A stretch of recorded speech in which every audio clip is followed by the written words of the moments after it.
Alors bonsoir à tous, merci à tous d'être avec nous ce soir pour cette nouvelle rencontre des ternes. Nous avons commencé l'année avec une réflexion sur les enjeux de fond de la présidentielle, qui a d'ailleurs à certains égards bien rejoint ce que nous vivons.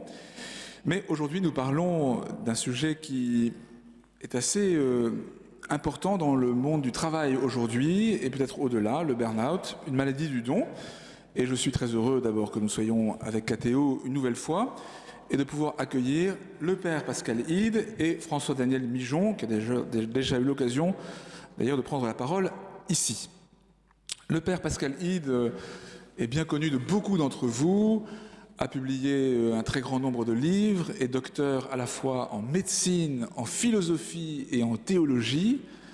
Et l'œuvre très abondante du père Pascal Hide, qui est prêtre du diocèse de Paris et de la communauté de l'Emmanuel, concerne à la fois des sujets de fond, de théologie, du mystère même de Dieu amour, et puis beaucoup d'aspects de la vie personnelle dans sa dimension à la fois psychologique et spirituelle, livres sur l'apprentissage du travail, sur les péchés capitaux, qui est un best-seller, un livre très stimulant et en plus rempli de beaucoup de références culturelles et cinématographiques, parce qu'en plus de tous ses doctorats, le père Hide est un très très bon connaisseur du cinéma et s'appuie volontiers sur cette manifestation de ce qui se joue dans notre société pour illustrer son propos.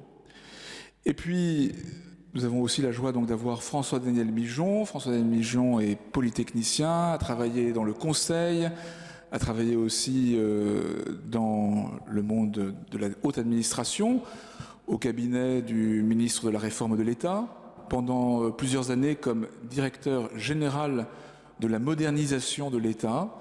Donc François-Daniel est modeste, mais un certain nombre d'améliorations sensibles du fonctionnement de l'État et quelques économies substantielles ont été le fruit de son travail à Bercy.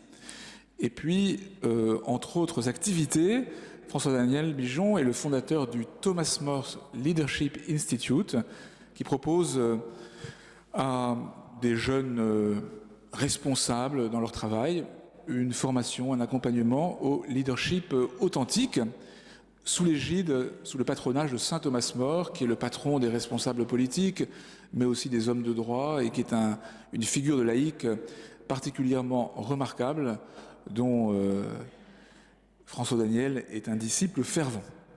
Alors, si vous voulez bien, nous allons commencer par écouter plusieurs fois de suite nos deux intervenants, nous proposer quelques réflexions pour structurer la nôtre.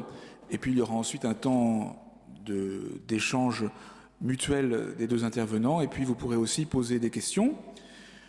Le père Pascal Hide a publié il y a donc quelques mois, ça fait déjà maintenant plus d'un an, ce livre qui s'appelle « Le burn-out, une maladie du don ». Depuis, il y en a eu un autre sur les manipulateurs, les personnalités narcissiques détectées, comprendre, agir.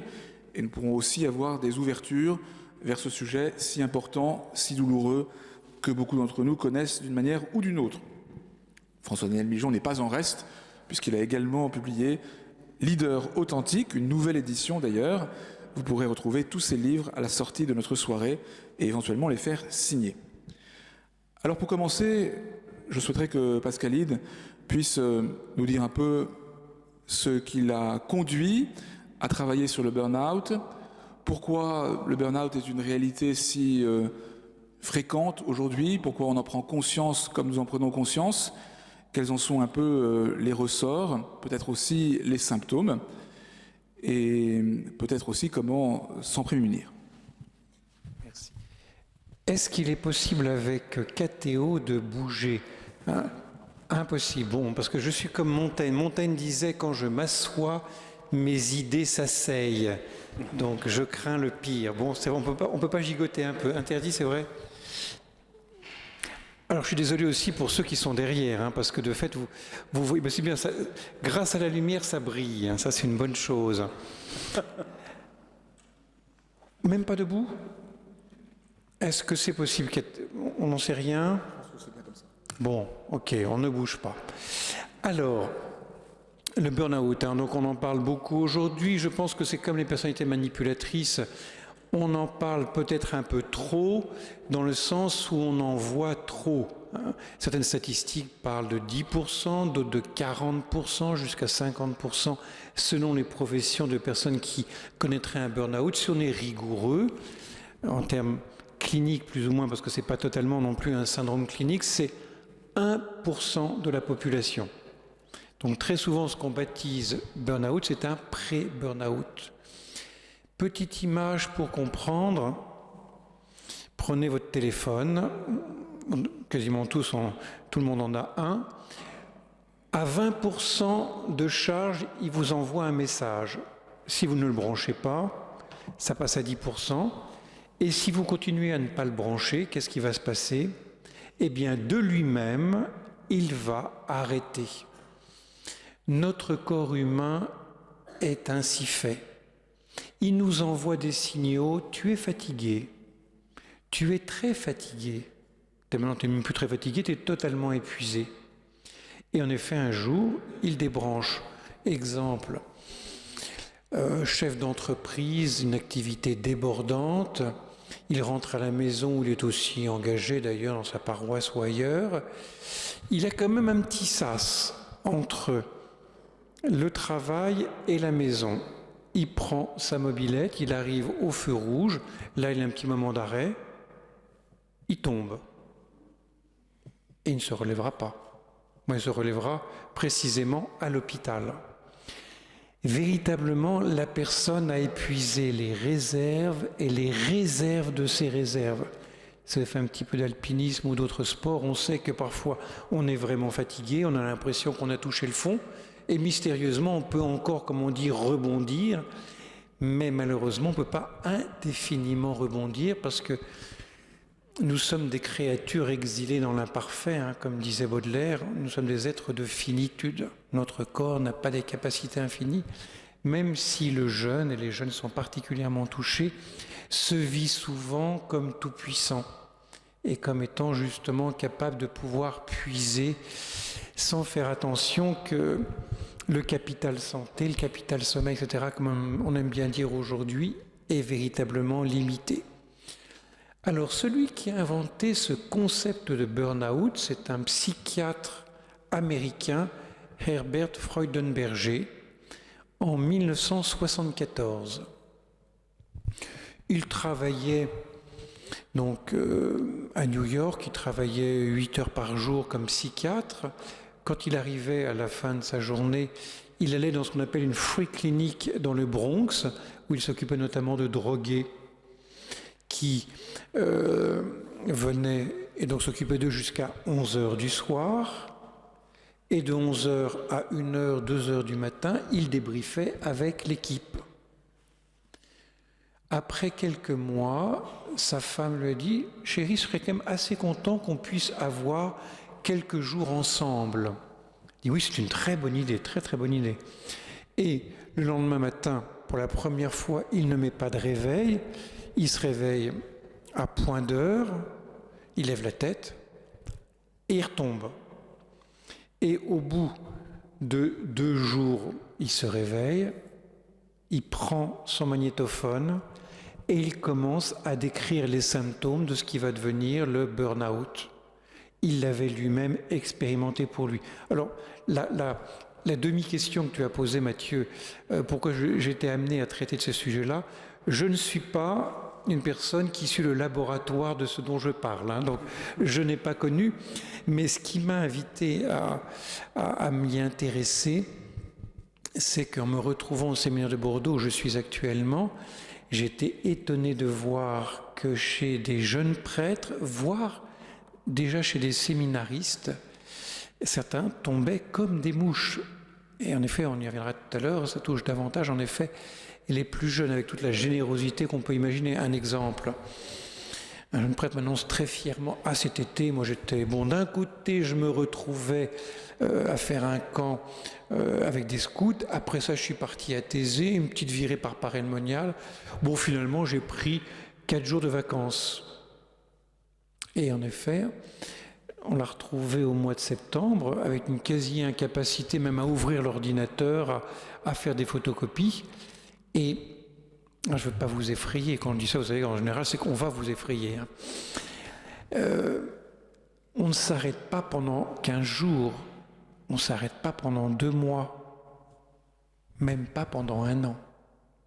Pour dire à quel point c'est comme une terre qui est épuisée, il faut largement plus d'1 an pour qu'elle refasse ses forces. Alors, comment est-ce qu'on reconnaît? Le mot burn-out, c'est vrai qu'on l'a pas traduit en français, le terme maintenant qui est devenu un terme technique. Il y a eu entre 10 000 et 15 000 articles écrits sur ce thème. C'est pour dire à quel point il est omniprésent aujourd'hui. On l'a gardé dans sa prime signification anglaise, en fait. Comme il travaillait avec des drogués, les drogués disent on est brûlé. Hein, on est brûlé, donc burn. Et donc c'est l'expression, on a aussi l'expression dans le milieu juridique. La deuxième grande spécialiste s'appelle Christina Maslach, a aussi retrouvé ce terme, et donc on a gardé ce terme, donc des personnes qui ont brûlé toutes leurs réserves physiques et psychologiques. Alors, les 3 signes qui sont caractéristiques, tout le monde connaît le premier. Alors, si je vous demande en effet le premier signe, c'est bien sûr la fatigue, mais plus que la fatigue, c'est l'épuisement physique et émotionnel. Donc avec tout ce que ça suppose, hein. La fatigue, ça rend triste. C'est pas neutre la fatigue, c'est pas seulement qu'un symptôme physique. Il y a une espèce donc d'expérience de ce que on a en soi-même, une incapacité à pouvoir poser des actes souvent élémentaires. Deuxième critère qu'on appelle la dépersonnalisation. Parfois on appelle ça le désengagement. C'est le fait que la personne elle-même prendre la distance par rapport à son travail. Par exemple, le médecin dira « Bon, allez, on va aller voir la cirrhose du lit 38 ». Donc une espèce donc de mise à distance de ce qu'elle fait, des intérêts. Et puis troisième signe qui est assez proche mais distinct néanmoins, c'est le manque d'accomplissement personnel dans le travail. Alors, je parle du travail parce que de fait le concept est né d'abord dans le travail et même particulièrement dans les milieux associatifs ou les milieux de personnes aidantes, ce qu'on appelle the helping professions. Mais aujourd'hui, on sait que ça touche toutes les catégories, ça touche les étudiants, et on parle aussi du burn-out des mères de famille. Donc, toute personne qui s'engage, et puis, il faut parler aussi bien sûr, les agents pastoraux, les personnes engagées dans les différents ministères, donc toute personne qui se donne.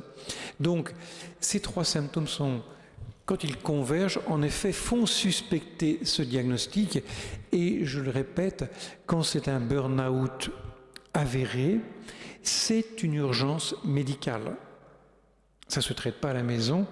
Le plus souvent, la personne est véritablement hospitalisée pendant quelque temps. Alors, avec ce que ça suppose comme prise en charge médicale, mais aussi après une prise en charge psychologique pour faire une relecture pour voir d'où il vient. Parce que malheureusement, c'est pas parce qu'on en a fait un qu'on est immunisé contre. C'est pas comme une infection. Je connais une amie médecin, elle en a fait 4. Elle me dit, c'est au bout du 4e que j'ai enfin décrypté le scénario dans lequel je tournais, avec une espèce de non-droit à me reposer. Un endroit aussi à m'écouter un minimum, qui fait que j'ai enfin compris maintenant et que je sais mesurer, doser ce que j'ai à faire. Et en plus, c'est une personne célibataire, et c'est vrai que les personnes célibataires sont d'autant plus touchées qu'elles-mêmes n'ont pas une personne référente à côté d'elles qui peut mesurer, lui dire « Mais dis donc, tu ne vas pas bien ». Et je termine avec ça parce que on pourra en parler pendant des heures. Le burn-out n'arrive jamais rapidement. Vous n'allez pas vous réveiller demain avec un burn-out. Vous pouvez vous réveiller demain avec un panari, oui, mais pas avec un burn-out. Le burn-out, cela met des mois à se mettre en place. Vous allez les relire vos derniers. Moi, quand je fais la lecture avec quelqu'un, on dit oui, tiens, c'est vrai que j'ai eu au moins 3 infections graves depuis 6 mois, ça m'arrive jamais. C'est vrai que j'ai un mal de dos pas possible, c'est vrai que j'ai pris 10 kilos ou inversement j'en ai perdu, c'est vrai que j'ai des troubles du sommeil qui s'accumulent depuis tant de temps. Donc, je répète, votre smartphone intérieur vous a envoyé des signes à répétition et on ne s'est pas écouté. Bien, c'est un petit peu sombre, hein, donc peut-être on va passer à des choses plus gaies, mais en tout cas, c'est un petit peu le tableau clinique. Nous ne sommes pas capables. Alors, juste un petit mot, aussi un dernier petit mot. Souvent, on confond le burn-out avec la dépression, hein, il y a des symptômes qui sont différents. Sachez qu'aujourd'hui, il y a un test biologique qui permet de faire le diagnostic différentiel, de mesurer le cortisol, et on mesure le cortisol au niveau salivaire, et c'est un critère qui permet de faire la différenciation entre les deux. C'est une des raisons d'ailleurs pour laquelle toujours aujourd'hui le corps médical résiste à enregistrer le burn-out comme un syndrome, parce qu'ils estiment que les frontières sont un peu floues avec la dépression. Et donc on a de plus en plus de critères qui nous montreraient comme un syndrome qui serait quand même relativement organisé et autonome par rapport à d'autres. Merci beaucoup. C'est un petit peu sombre, mais c'est le fait de pouvoir nommer les difficultés qui permet aussi de les dépasser. Et donc, le sous-titre de notre soirée, c'est « Apprendre à mieux donner ». On y reviendra parce que c'est un des points importants de ce livre, de voir comment il ne s'agit pas de moins donner, mais de mieux donner. Mais ce que je souhaiterais maintenant, c'est que François-Daniel Mijon nous dise un peu comment, justement, le leadership authentique permet de donner sans s'épuiser. Merci beaucoup. Très heureux d'être là parmi vous ce soir. Merci de cette opportunité. Comment mieux donner ? Comment mieux donner ? C'est vrai que du fait de ma pratique aujourd'hui, d'accompagnement, de développement de ce leadership, on est plus dans le domaine de la prévention que dans le domaine curatif. En tout cas, on essaye d'essayer de rencontrer des personnes et de dialoguer avec elles pour les aider à découvrir finalement quelle est la source de l'énergie, d'une énergie qui va être une énergie intégratrice de leur personnalité, qui va être épanouissante et durablement épanouissante, plutôt que des sources qui peuvent apparaître à première vue comme extrêmement intéressantes et extrêmement puissantes, mais plutôt désintégratrices de leur personnalité, et donc finalement, au bout du compte, peut-être conduisant à ces difficultés dont le burn-out peut être une des difficultés. Alors, quelles sont ces trois forces que nous invitons les personnes à rejoindre ? La première, c'est celle de la mémoire, qu'il est bon qu'elles existent pour rien, juste exister. Et pour essayer de les aider à rejoindre cet endroit, nous les invitons à chercher dans leur mémoire un moment qui répond à 3 critères. Elles ont été accueillies inconditionnellement par quelqu'un, y compris dans leur fragilité. Dans ce même moment, une personne leur a apporté une valeur ajoutée sans aucun esprit de retour. Et troisièmement, il y a eu un déclic intérieur. Cette expérience d'avoir été accueilli inconditionnellement, d'avoir reçu une valeur ajoutée sans esprit de retour, a déclenché quelque chose en elle intérieurement. Déclic qui en fait, voilà, j'existe grâce à ce regard inconditionnel, cette bienveillance inconditionnelle dont je vais avoir fait l'expérience. Première force, j'ai été regardé par une personne comme un bien, de manière gratuite. Et une personne qui découvre dans son histoire ce moment ou ces moments, plus ou moins puissants, il y en a certains qui peuvent être forts, finalement, à chaque fois qu'elle va le reconvoquer dans sa mémoire, dans une mémoire intégrale, pour se réimmerger dans ce moment, elle va se retrouver, nous en faisons l'expérience, elle se retrouve ce que nous appelons centrée. C'est-à-dire qu'elle est en contact avec elle-même, paix intérieure, joie, sérénité, une forme de force tranquille, et également très connectée à l'extérieur, sans perception de menace, juste, voilà, pouvant accueillir le réel, accueillir les relations. Voilà cette première source d'une belle énergie, d'une belle force, une forme de socle, cette mémoire que j'existe. La deuxième source, c'est notre vocation, ce que nous appelons vocation professionnelle. Qu'est-ce que notre vocation professionnelle ? Après cette vocation à l'existence, puis cette vocation nuptiale, à un engagement d'État, eh bien nous avons une vocation professionnelle, c'est-à-dire à un moment donné, finalement, la possibilité de rendre service, d'apporter une valeur ajoutée qui jaillit de nous-mêmes avec une grande gratuité. Et donc nous allons aider la personne à aller chercher dans son histoire les traces de cette vocation professionnelle pour qu'elle puisse tout simplement en prendre conscience. Les 3 critères que nous invitons la personne à considérer sont les suivants. D'aller chercher des moments où elle a fait l'expérience d'apporter une valeur ajoutée. Deuxième critère, avec beaucoup de fluidité et de naturel. Elle avait lâché prise, elle n'avait plus peur de rien. Troisièmement, les personnes qui écoutaient étaient profondément engagées. La qualité de sa présence déclenchait l'engagement des présents. C'est un moment vocationnel, valeur ajoutée, fluidité naturelle, engagement des bénéficiaires. Là encore, et vous pourrez faire l'exercice ici ou là,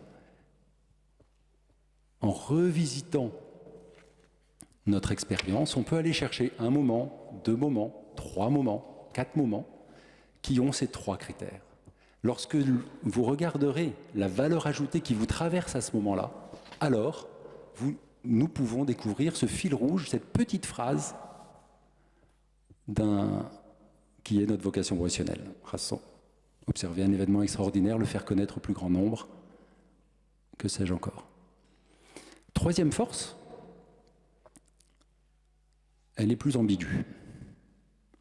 C'est une force qui ressemble à un petit aiguillon et qui n'est pas sans lien probablement avec le burn-out. C'est une force qui est indéterminée. Cette force-là qui m'aiguillonne, elle peut tomber côté pile ou côté face.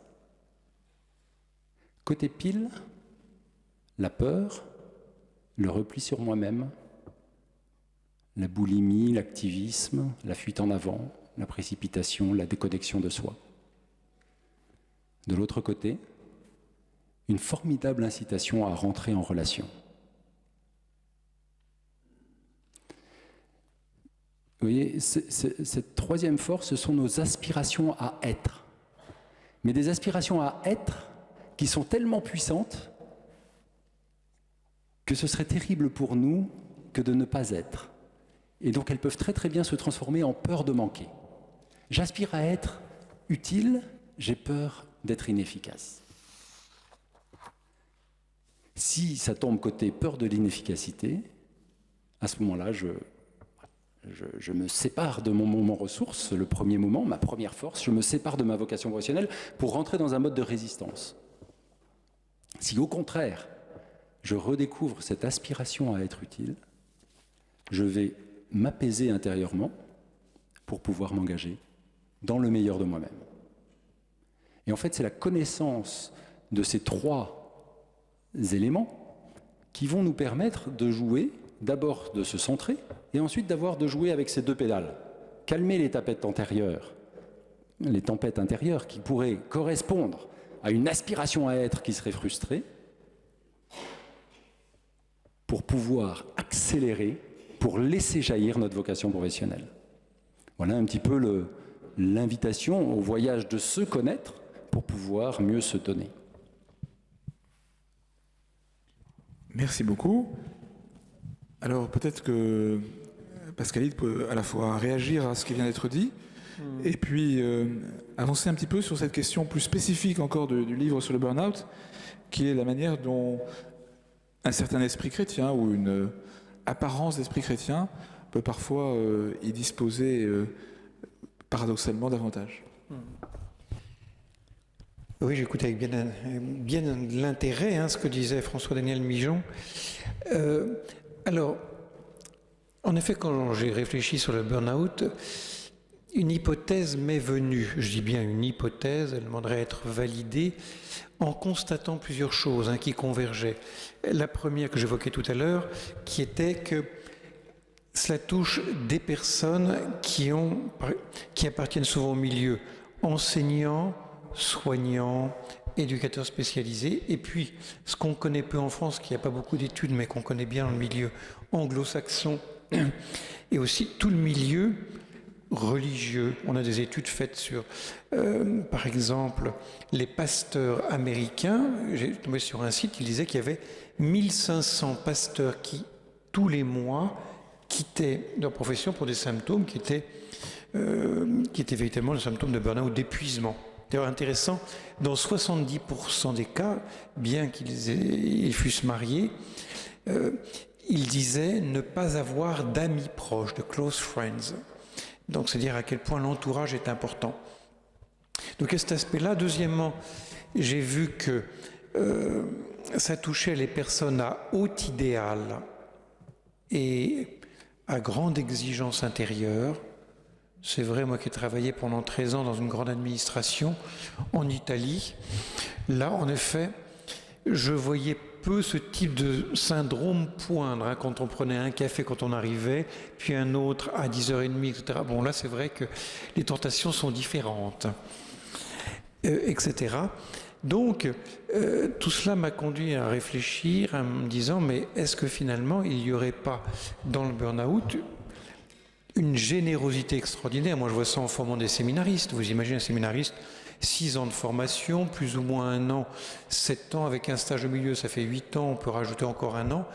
Forcément, c'est un peu comme des chevaux qui piaffent à l'écurie, ils ont envie de se donner. Et quand ils se donnent avec la générosité qu'on imagine, mais aussi l'imprudence qu'on peut aussi s'imaginer. Et ça peut aller malheureusement jusqu'à cet épuisement assez rapide.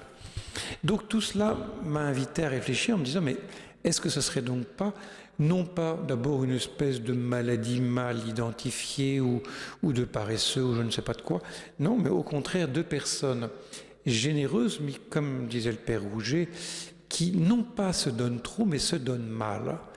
Alors en réfléchissant à cela, et réfléchissant depuis un certain nombre d'années aussi sur le don, il y a petit à petit une réflexion qui m'est venue sur le fait que le don n'est pas qu'un don de soi. Si spontanément on parle de don, on parle bien évidemment de la manière dont on peut se donner.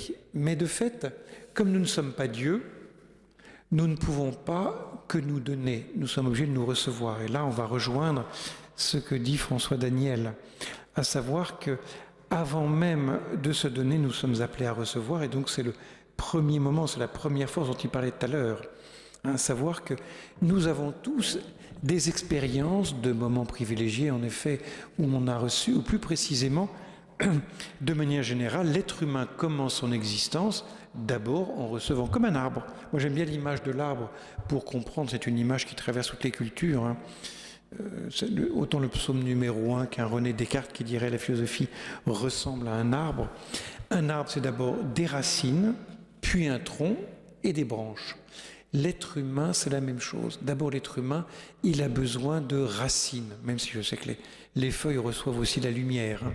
Et donc, avant de donner, il s'agit de prendre le temps de recevoir, ce qui n'a rien d'une évidence. Je pense à l'exemple d'une mère de famille merveilleuse, toujours à donner. Aux merveilles, après 2 ans, elle accepte d'être reçue. Elle arrive chez ses hôtes. 2 minutes après, elle était déjà dans la cuisine en train d'aider. Non, vous ne pensez à personne, bien évidemment. Donc ces personnes merveilleuses qui donnent, mais qui ne savent pas recevoir et donc donner à l'autre la joie de pouvoir donner. Parce que c'est ça qui est derrière. Donc, premier temps du don, d'abord recevoir. Et souvent, on se dit, bon, très bien, recevoir pour donner. Mais le risque, si on reçoit pour donner, c'est qu'on se transforme en canal. C'est qu'au fond, ce qu'on reçoit, on ne le garde pas.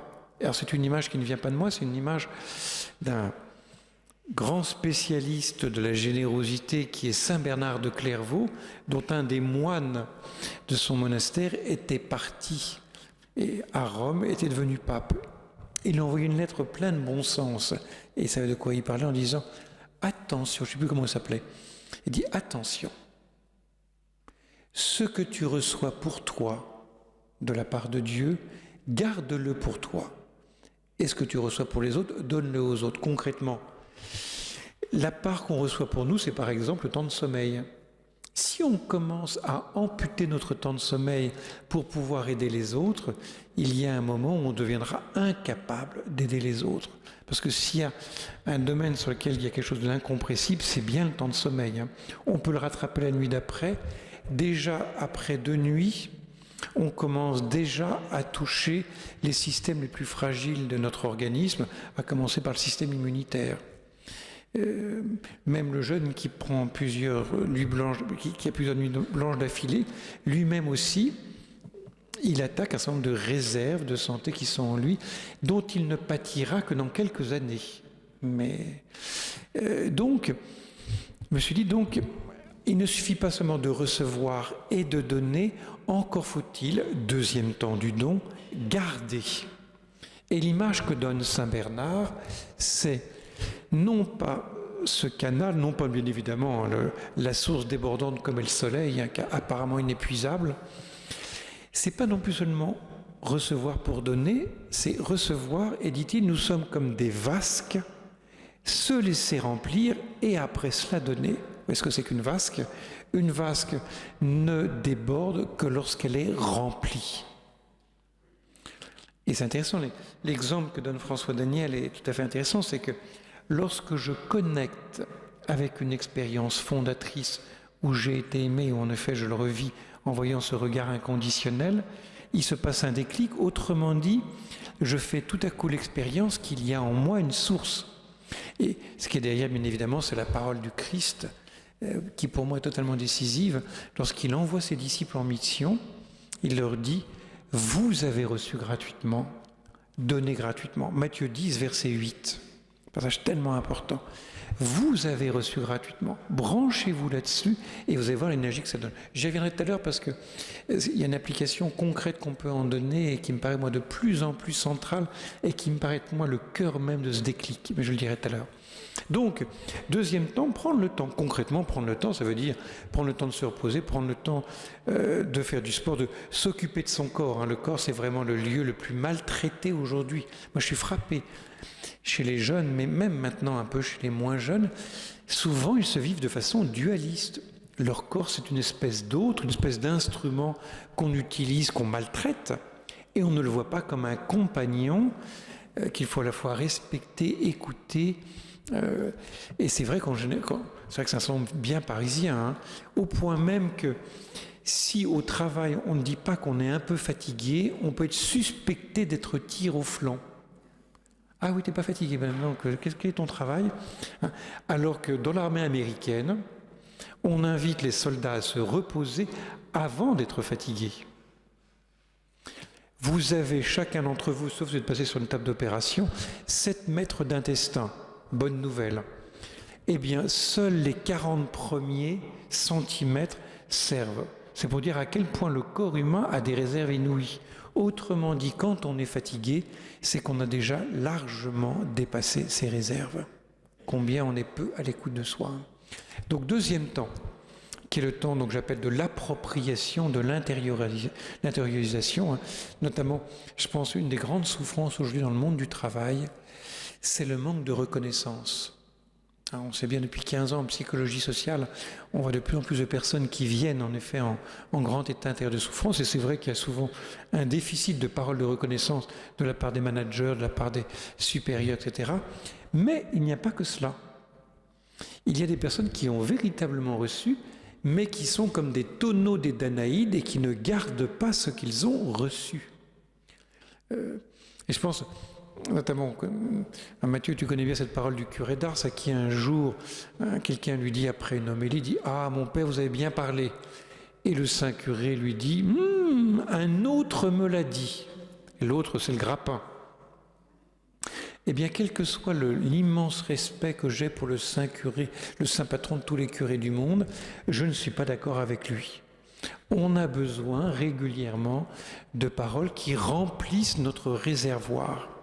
Et celui qui ne sait pas les garder, eh bien, il s'épuisera beaucoup plus vite. Il est très significatif que de manière constante dans les burn-out, il y ait ce symptôme tellement révélateur qui est le cynisme, l'amertume. Ah oui, me dit ce prêtre, finalement, l'évêque, il ne s'intéresse pas à moi, il ne prend jamais de mes nouvelles. Genre de réflexion qui ne fait plus... Ce n'est pas que de la tristesse, l'amertume, c'est une tristesse entrelardée de colère, voire d'espèce de rejet de l'autre. Là, en effet, quand à votre tristesse, à votre fatigue, s'ajoute ce cynisme, espèce de dégoût, d'amertume, de rancœur, là, c'est vraiment un symptôme d'alarme. Ça signifie que, véritablement, vous ne recevez plus du tout assez. Et là, vous allez vous épuiser. Et un des mécanismes typiques du burn-out, c'est que, comme on ne trouve plus la joie qu'on avait avant en donnant, on va donner encore plus. Et là, vous avez une espèce de spirale qui, bien évidemment, entraîne un épuisement de plus en plus grand. Donc, si j'applique ce schéma, qui est à la fois un schéma humain, mais aussi, vous le voyez bien, un schéma chrétien, la personne qui est frappée par le burn-out peut être touchée à 3 niveaux. Premièrement, parce qu'elle ne sait pas recevoir, ou qu'elle ne reçoit pas assez. Elle ne prend pas assez de temps pour se reposer, pour avoir des relations gratuites avec des amis, simplement pour écouter, etc. Ce qui peut la valoriser. Deuxième lieu défectueux quand on est atteint par un burn-out, la personne peut avoir reçu, mais n'a pas pris le temps de faire mémoire et de conserver tout ce qu'elle a reçu, tout ce qu'il y a de bon. Donc se mettre à l'écoute de tous ces moments tellement précieux, de ce fait-là, donc, entretient cette rancœur. Et troisièmement, et ça peut rejoindre aussi la deuxième source dont parlait tout à l'heure François Daniel, c'est par rapport à la vocation professionnelle, il y a une façon de donner qui en fait nous épuise. Pas seulement parce qu'on n'a pas assez reçu, pas seulement parce qu'on ne fait pas assez mémoire, qu'on n'a pas assez conservé, mais parce que quelque part, on attend un retour. Ça peut paraître paradoxal ce que je vous dis, mais c'est capital. Je vous le certifie. Quand vous vous donnez, en vous décentrant vraiment de vous-même, il est impossible qu'au fond de votre cœur, vous n'ayez pas ce marqueur affectif infaillible qui est la joie. Au minimum, une grande paix intérieure.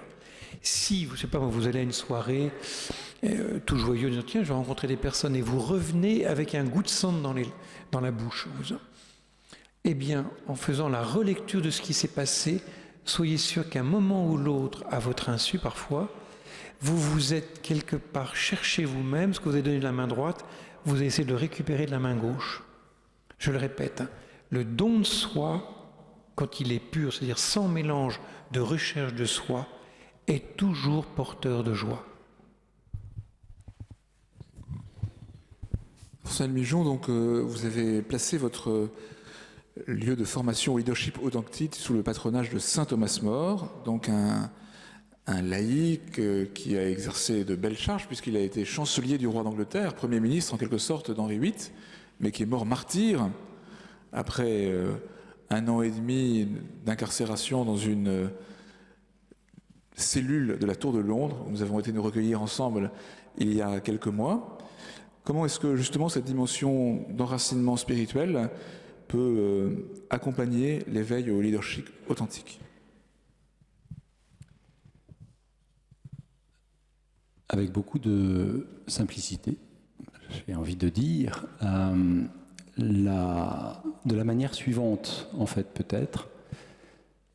Les 3 forces que nous avons évoquées tout à l'heure, on pourrait leur donner peut-être une dimension, ou y apporter une dimension surnaturelle, au-delà de l'expérience humaine qu'elle recèle.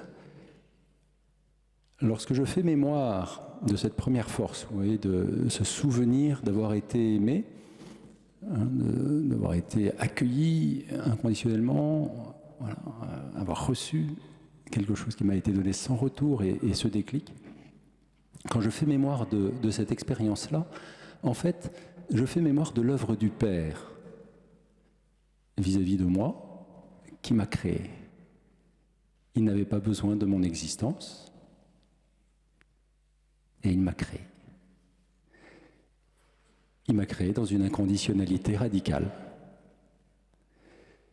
Et je peux voir derrière cette expérience, cette joie d'exister, parce que quelqu'un a été pour moi ce regard du Père. Il est bon que tu existes. Pour toi-même, c'est ce que nous dit Vatican II. L'homme est la seule créature, voilà, créée pour elle-même. Voilà, faire mémoire de cette œuvre du Père qui s'est dit, finalement, cette création, elle serait plus belle avec chacun d'entre nous. Lui donne, pour le baptiser, donne évidemment une dimension étonnante à ce moment de mémoire. La deuxième dimension de la vocation professionnelle.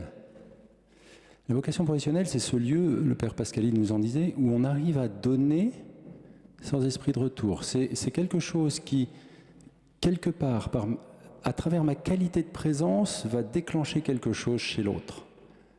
C'est d'abord par présence et intensité de mon consentement intérieur au don, c'est-à-dire au choix d'une pure gratuité, que ma vocation professionnelle déclenche quelque chose.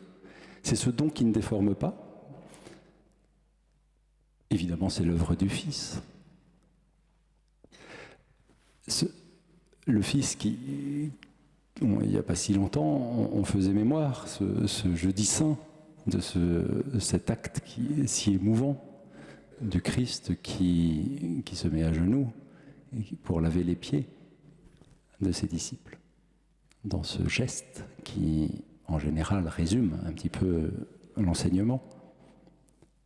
Lavez-vous les pieds les uns aux autres.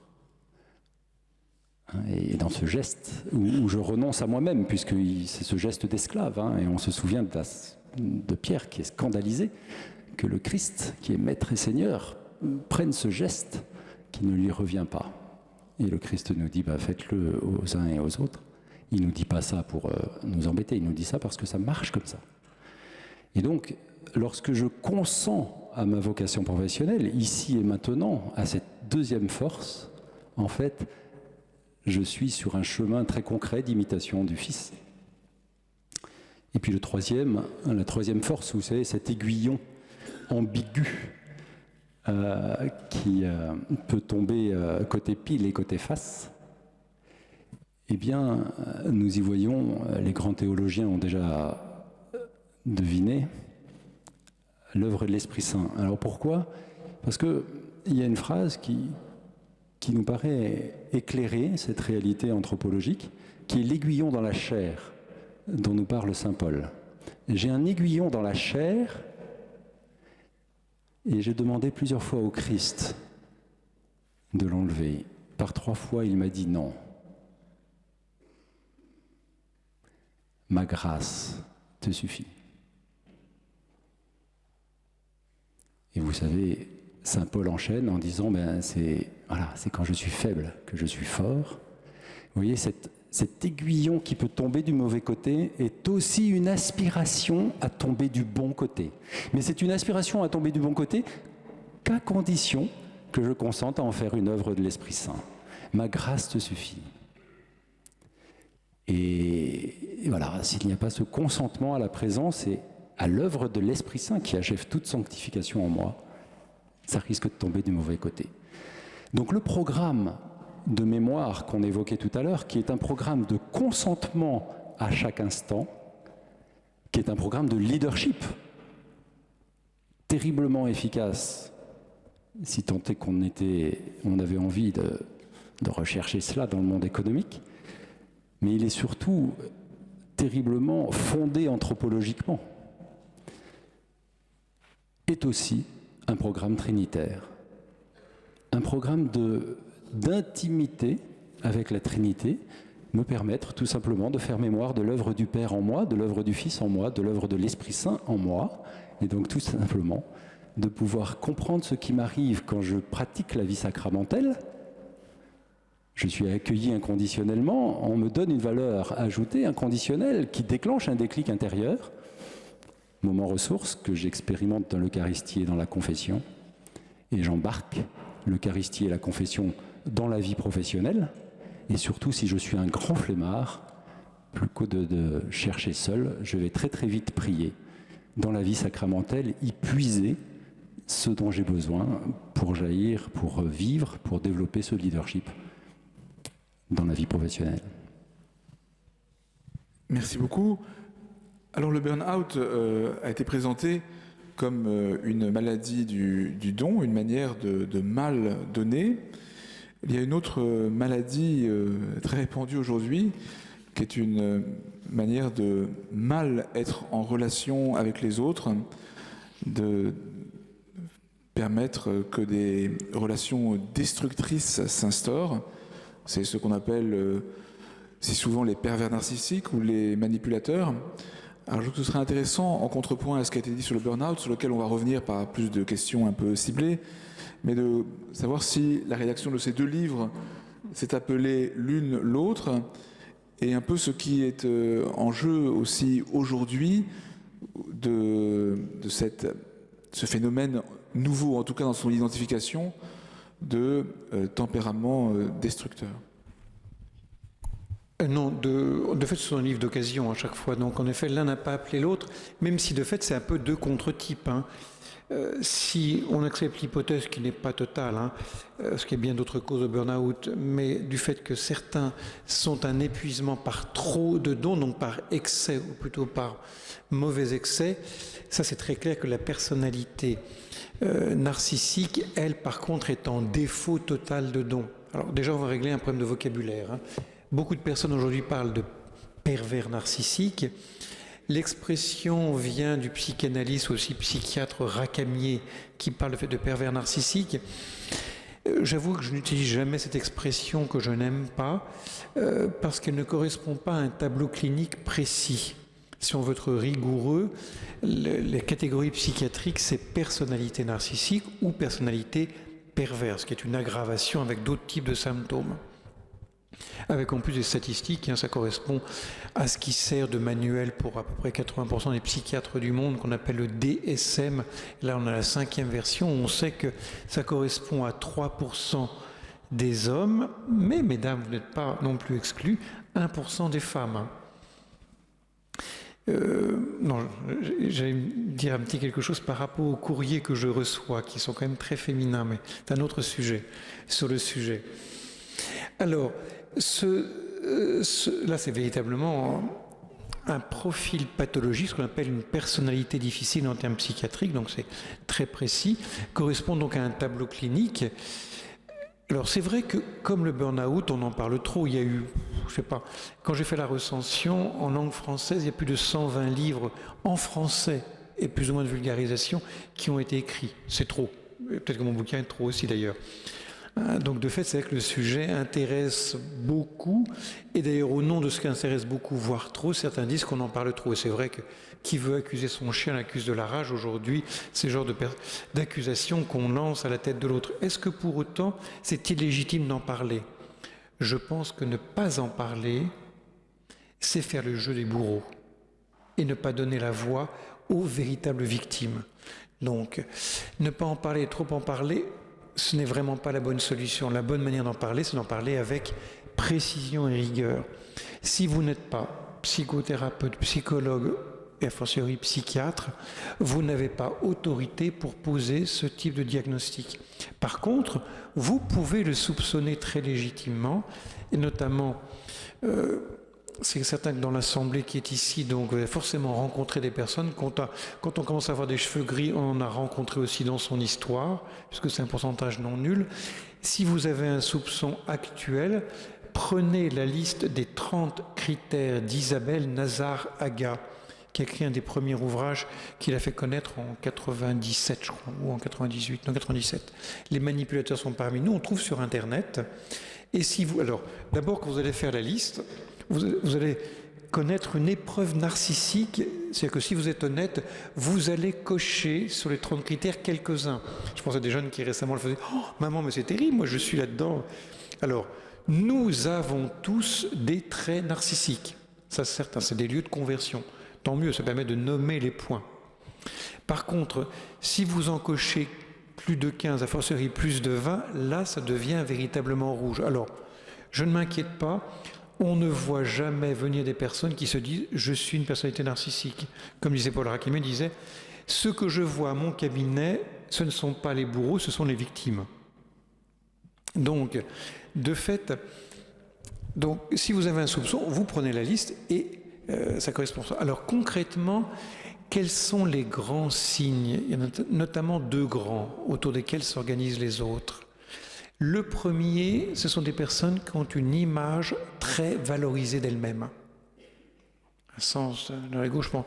Récemment, j'ai rencontré un professeur d'université, et c'est ça que j'ai un peu comme des antennes. Et ce qui m'a frappé en rencontrant la personne, c'est d'abord la posture, avec une espèce de regard un peu top-down, qui vous regarde de haut, mais c'est tellement significatif ce regard, et l'impression que entre cette personne et moi-même, c'était mort, pas de relation. Une des images que j'aime bien donner pour expliquer le burn-out, les personnalités narcissiques, ce sont des trous noirs. Les trous noirs, cosmologiquement, qu'est-ce que c'est? Ce sont des astres qui captent tout et ne donnent rien. Et donc, ces personnalités narcissiques, qui parfois sont brillantes d'ailleurs, sont des personnalités donc, qui ont une image tellement valorisée qu'elles estiment que tous les égards leur sont dus, et éventuellement elles pourront vous murmurer du bout des lèvres un merci, mais c'est parce que probablement vous avez un poste suffisamment élevé pour qu'elle ait besoin de vos bonnes grâces. Donc ces personnes-là estiment qu'elles n'ont aucune espèce de... Donc tout leur est dû, en plus toute personne doit les servir, et même que la loi c'est bon pour vous, mais elles sont tellement supérieures qu'elles n'ont pas de raison elles-mêmes d'y être soumises. Donc elles transgressent bien volontiers, avec aucune espèce d'état d'âme. Donc ça c'est le premier pôle. Deuxième pôle, l'insensibilité à la souffrance de l'autre. Certes, oui, l'entourage peut souffrir, peut être toxique, mais ces personnes-là ne le remarquent même pas. Ou bien, cas encore pire, la personne qui bat son conjoint, le plus souvent c'est un homme, mais ce n'est pas toujours un homme. Parfois c'est tellement évident qu'elle ne peut pas le nier. Elle dit « Attends, tu m'as frappé. » Oui, c'est vrai, je t'ai frappé. Mais vous aurez toujours après « Tu l'as bien cherché. » Donc se justifieront toujours, éventuellement reconnaissent tel ou tel tort, mais à la fin, vous le remettront toujours sur le dos. Donc ces personnages se caractérisent par une espèce de brouillage des frontières entre le bien et le mal, et par une forte tendance, en effet, à culpabiliser. Quand vous sortez de ce genre de relation, là par contre je connais, j'ai pratiqué pendant plusieurs années au quotidien, ces personnes-là, quand vous en sortez, vous dites « Mais attendez, où est-ce que j'y suis là? Est-ce que c'est moi ou lui qui... » Pourtant, quand je suis arrivé, c'était bien clair que c'est lui qui n'est pas venu à 2 ou 3 reprises. Et à la fin, je sors, j'ai l'impression que c'est moi le responsable. Donc, brouillage bien mal, aussi vrai, faux, etc. Donc, ces personnalités-là sont véritablement toxiques. Il nous faut les repérer pour oser nommer la difficulté. La difficulté est bien dans cette personne. Et le problème, c'est que souvent, elles sont extrêmement séductrices et donc elles tiennent leurs victimes sous emprise. Vu de l'extérieur, c'est évident que cette femme qui est battue depuis 20 ans, que son mari insulte depuis 20 ans, elle devrait le quitter. Sauf que lorsqu'on vit au quotidien, il y a un moment où il y a une espèce de fusion destructrice qui rend les choses très difficiles. C'est pour ça que retirer quelqu'un d'une secte ne peut jamais se faire sans la liberté même de la personne. Sinon, elle va se croiser et elle va elle-même adhérer encore plus fortement à la dérive sectaire. Donc voilà, ces personnalités-là existent vraiment, sont profondément toxiques, elles existent en dehors de l'Église, elles existent en Église. Mon cher Mathieu, elles existent dans le monde politique et on a quelques études statistiques qui montrent qu'elles sont plus nombreuses au haut niveau de responsabilité parce qu'elles aiment le pouvoir. Pour autant, ça ne signifie pas que tous ceux qui gouvernent sont des personnalités narcissiques. Alors, malgré la tentative subreptice du père Hyde, nous n'allons pas passer immédiatement à un débat électoral, mais j'aimerais interroger un peu la pratique de François-Daniel Mijon de l'éveil au leadership authentique.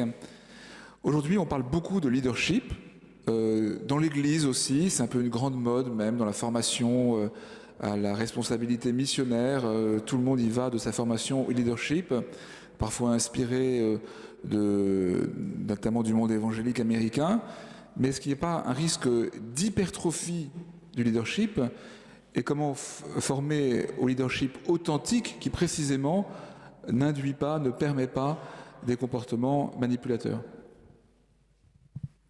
Merci.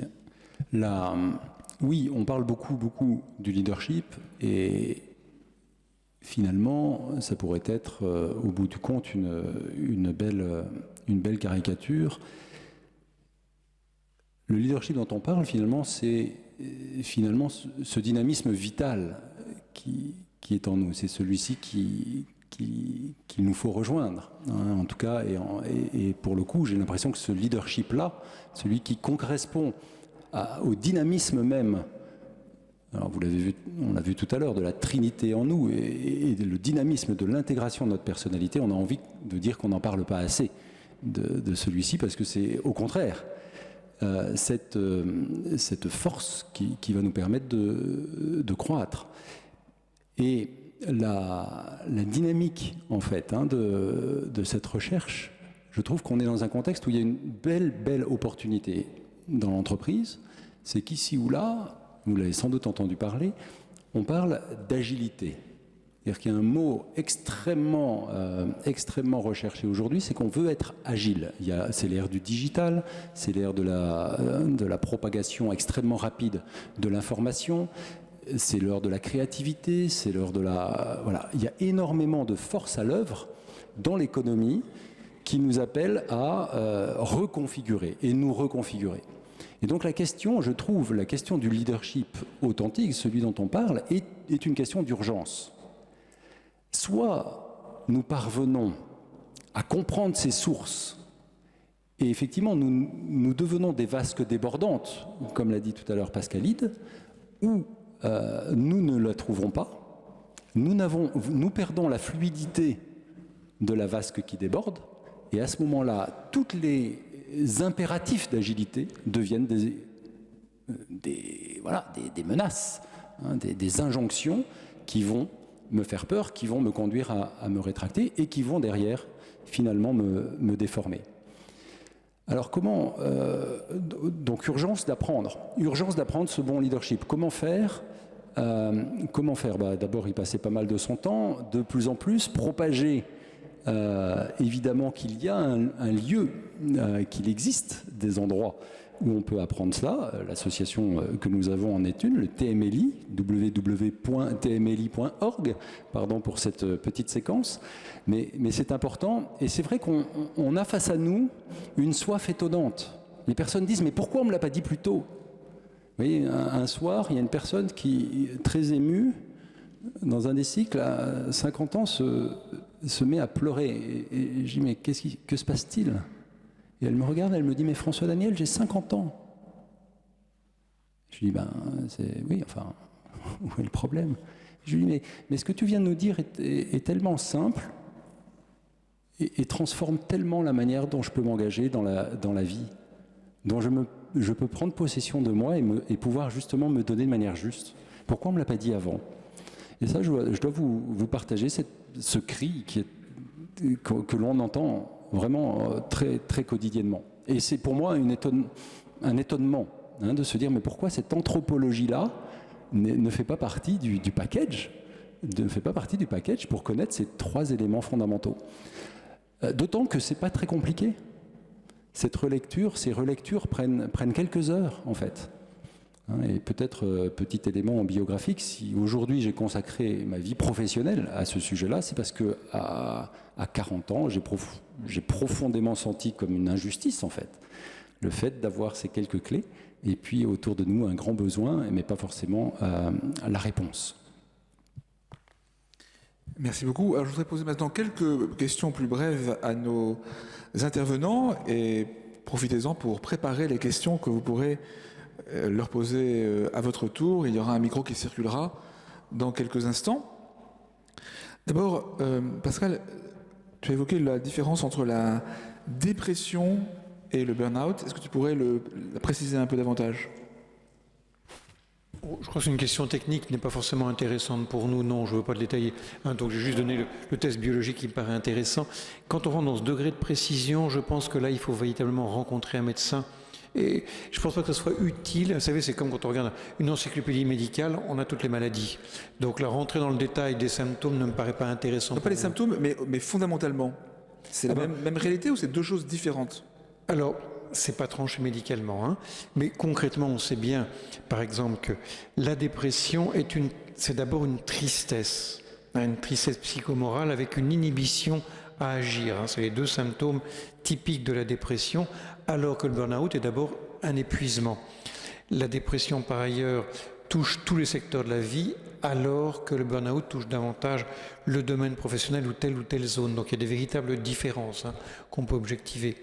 Alors après ça, il faut quand même que le diagnostic soit précisément fait pour que le traitement soit administré de façon adéquate. Merci.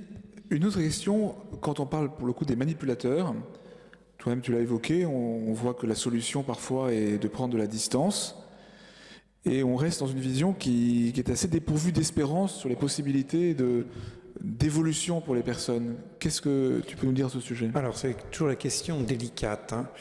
Est-ce que oui ou non une personne qui est narcissique, alors manipulateur c'est plutôt une définition comportementale, on dit aussi parfois personnalité toxique, etc. Si on parle donc de personnalité narcissique, est-ce que oui ou non ces personnalités-là changent ? Quand on lit la littérature médicale dans le domaine-là, il n'y a pas d'exemple de personnes qui soient retournées en arrière. Donc, je sais que pour nous chrétiens, nous avons beaucoup de mal à entendre ce que je suis en train de vous dire. Ces personnalités-là, médicalement, doivent être considérées comme structurelles. Et tous ceux que je connais le montrent, mais surtout, ce qui est important, c'est de voir qu'on n'a pas d'exemple de personnalités qui prennent conscience et qui changent en profondeur.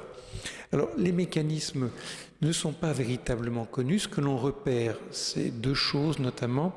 C'est que bien qu'elles aient un ego inflationnaire, paradoxalement, elles ont peu d'intériorité. C'est pour ça qu'elles sont très dans l'apparence et c'est pour ça qu'elles ont besoin de se nourrir des autres. Elles cherchent de belles âmes dont elles vont vampiriser l'ego pour nourrir justement la faiblesse même de leur ego. Et donc ces personnes-là, ayant peu d'intériorité, ne sont pas connectées avec elles-mêmes et donc n'ont pas, même parfois, conscience, alors c'est une autre question, du mal qu'elles peuvent faire. En tout cas, ça c'est le premier élément important. Donc ce peu d'intériorité leur donne peu de capacité de bouger, en l'occurrence on ne voit pas qu'elle change. Et deuxièmement, on ne fabrique pas, entre guillemets, une personnalité narcissique en une génération. Quand vous faites un peu la généalogie, vous vous rendez compte que les parents eux-mêmes étaient traumatiques. C'était Françoise Dolto qui notait que ce genre de pathologie, il fallait 3 générations pour les mettre en place. Et vous vous rendez compte qu'il y a une espèce de continuité, de répétition. Donc, d'un point de vue chrétien, quand on pense à la parole de saint Paul, Corinthiens 13, 7, la charité espère tout. Eh bien, j'oserais distinguer 2 aspects. Un aspect prudentiel. Il nous faut traiter avec ces personnes-là comme si elles ne peuvent pas changer. Concrètement, dans un couple, si on a des enfants en bas âge et qu'on a un père vraiment toxique, est-ce qu'il faut ou non se séparer ? C'est une question très réelle qu'il faut véritablement poser. Je dis bien, c'est pas seulement ni d'abord par rapport aux conjoints, mais par rapport aux enfants, notamment préadolescents, à qui on donne un exemple de relation éminemment toxiques et qui n'ont pas les capacités pour digérer ce type de relation parce qu'elle est profondément destructrice. Donc, premièrement, donc, une attitude de prudence qui fait qu'on doit gérer en se disant que la personne ne changera pas. Et de fait, elle ne change pas. Et deuxièmement, une attitude de charité, non plus de prudence, mais de charité, où là, la charité espère tout, comme Jésus a espéré, je dis bien espéré au sens théologal du terme, que Judas change. Jésus, dont la puissance de prière, d'intercession auprès du Père est infinie, n'a pas obtenu visiblement la conversion de Judas. C'est bon de nous le rappeler quand on s'étonne que nos prières ne soient pas efficaces. Saint Augustin prenait régulièrement cet exemple pour dire que nous ne pouvons pas tout sur un cœur parce que les portes d'un cœur se ferment de l'intérieur. Et donc, là, très mystérieusement, une personnalité narcissique, est-ce qu'elle a conscience? On n'a pas d'éléments pour pouvoir le formuler. Est-ce qu'elle sera sauvée? C'est aussi mystérieux. L'exemple de Judas, nous dit le pape Benoît XVI, nous montre que, certes, il s'est pendu, mais il y a eu quand même cette espèce de mouvement de lucidité qui fait qu'il a acheté les 30 pièces. Et donc, peut-être, mystérieusement, a-t-il vu assez pour être sauvé, mais pas pour aller jusqu'au bout de l'acte. Donc, c'est là où peut s'insérer notre espérance. Mais je répète, nous devons agir d'abord en pensant aux victimes et en les protégeant. Et elles ne sont pas uniques. Merci beaucoup.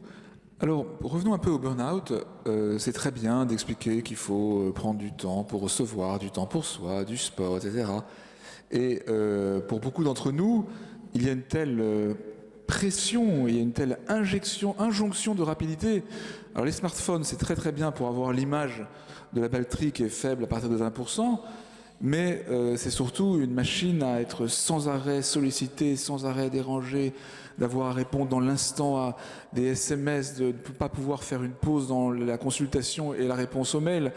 Et parfois, quand on est dépassé par cette surabondance de sollicitations, eh bien, l'environnement vous culpabilise de ne pas répondre dans l'instant à toutes les sollicitations. Donc c'est très très beau tout ce que vous avez dit l'un et l'autre sur la prévention du burn-out. Mais concrètement, comment est-ce qu'on peut faire ça? Et c'est une question que je pose d'expérience. Merci. Je partage bien également ton expérience. J'aurais envie de répondre en faisant une distinction entre subir et vraiment assumer, en fait.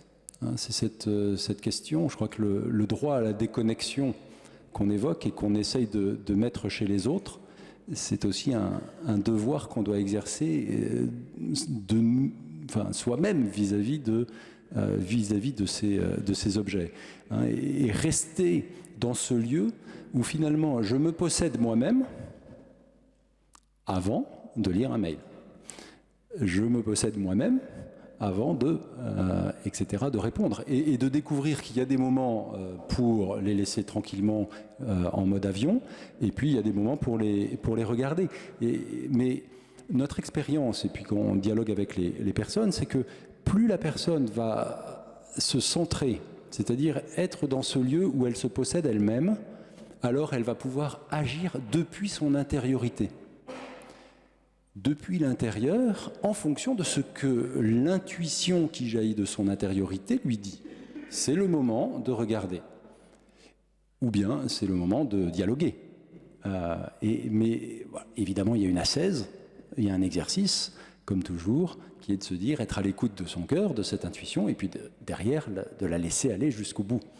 Voilà, donc je ne suis pas en train de dire que la solution est facile, que le combat est facile, mais j'aurais envie de dire, voilà, ayons en tête cette idée de dire, est-ce que je vis depuis l'intérieur parce que je me possède, qui commence par cette ferme mémoire que j'existe, ou est-ce que je vis de mode réflexe, en réaction à l'extérieur, tout hors de moi, et qui finit par être voilà, à l'écoute d'un vide intérieur et évidemment d'une fuite en avant.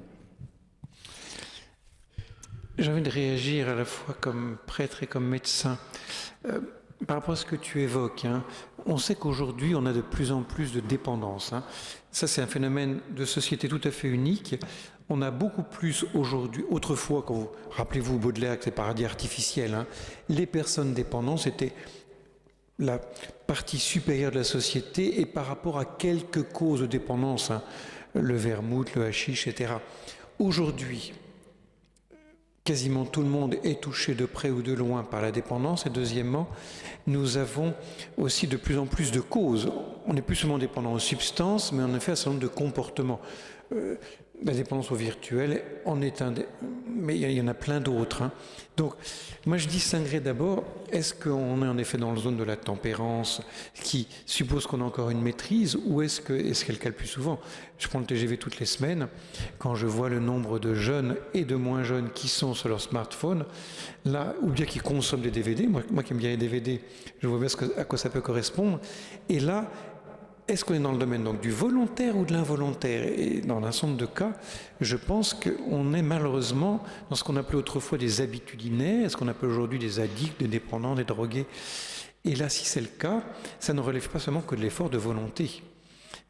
Donc ça suppose donc un diagnostic précis.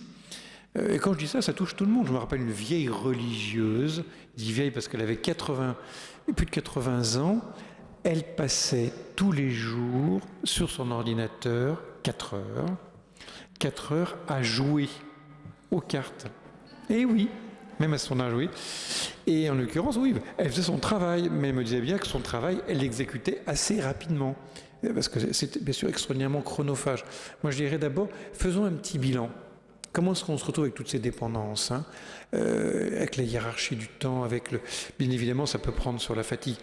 Une des addictions très honteuses dont on parle très peu et qui est pourtant tellement présente, la porno-addiction.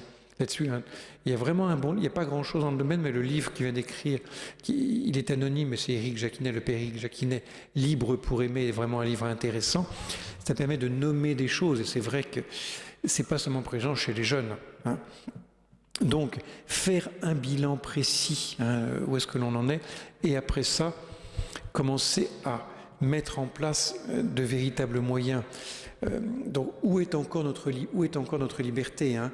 Parce que je pense aux personnes alcooliques, par exemple. C'est clair qu'elles ne sont plus libres par rapport à l'alcool.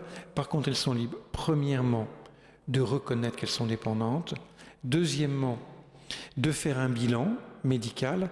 Et troisièmement, d'aller voir, par exemple, un sac d'alcooliques anonyme. Donc, repérer les zones de liberté qui vont permettre de petit à petit sortir. Et chercher la cause. S'il y a une telle inflation de moyens qui rendent dépendants aujourd'hui, c'est qu'il y a un vide intérieur comme jamais on l'a connu. Paradoxe de notre société, on n'a jamais été aussi rempli de tout. Si on a les moyens, on est rempli de tous les biens possibles, rempli de toutes les informations, hein, plus de 6 millions de notices Wikipédia, etc. Et pourtant, quel vide intérieur que viennent combler hein, tous ces moyens d'hyperconsommation. Donc quand je parle de tout ça, c'est pour dire que ce n'est qu'un symptôme, c'est un véritable problème de société. Tout aujourd'hui conduit à nous rendre addicts et donc à perdre notre liberté intérieure. Et donc, tout ce que vous dites par rapport, en effet, reconnecter avec son intériorité, ultimement, la prière, ce qui est différent, mais l'intériorité est la condition, c'est l'enjeu. Je pense que avant le problème de ne pas prier, qui est un problème général aujourd'hui, il y a d'abord en nous un problème de manque d'intériorité. Pas par hasard, si toutes ces techniques orientales qui ont leur valeur, je pense notamment à la pleine conscience, ont un tel succès. Je regrette simplement une chose, c'est qu'on aille chercher en Orient des moyens qu'on pourrait trouver en Occident et dans le christianisme. Alors, avant de lever la séance, je vous rappelle que vous pouvez trouver les derniers livres de Pascal Hide en sortant de notre crypte. Peut-être qu'il acceptera d'ailleurs de les signer. Le burn-out, une maladie du don, manipulateur, les personnalités narcissiques, détecter, comprendre, agir. Et la nouvelle édition de l'opus de François-Daniel Mijon, Leader authentique. Alors maintenant, comme nous aimons bien le faire chaque fois, je vous invite à prendre un instant de silence, chacun tel que vous êtes, pour faire cet exercice de gratitude pour ceux qui sont venus partager avec nous leurs réflexions ce soir, Gratitude sur la vocation au don qui est la nôtre à chacun. Gratitude pour ceux qui nous ont appris, nous apprennent à donner. Gratitude pour tout ce que nous avons en nous-mêmes et que nous pouvons partager.